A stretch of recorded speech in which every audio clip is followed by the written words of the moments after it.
ایک دفعہ حضرت عائشہ رضی اللہ تعالیٰ عنہ کپڑا سی رہی تھی، سوئی گر گئی، کمرے میں روشنی نہیں ہے تو سوئی نظر نہیں آ رہی، چھوٹی سی سوئی ہے تو اب ڈھونڈ رہی ہیں، ایسے کر رہی ہیں۔ اتنے میں میرے نبی کمرے میں داخل ہوئے تو آپ کے چہرے کے نور سے سوئی روشن ہو گئی۔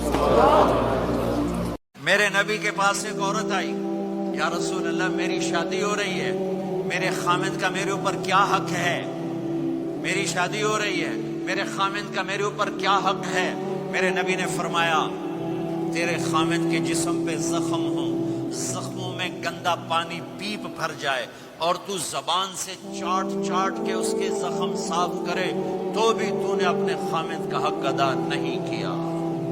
ہاں، میرے نبی تشریف لے جا رہے تھے، اونٹ نے سجدہ کیا، صحابہ کہنے لگے یا رسول اللہ یہ اونٹ آپ کو سجدہ کر رہا ہے، ہم نہ کریں سجدہ؟ نہیں، میری شریعت میں سجدہ اللہ کو ہے، اگر ہوتا تو میں بیوی سے کہتا خامد کو سجدہ کر۔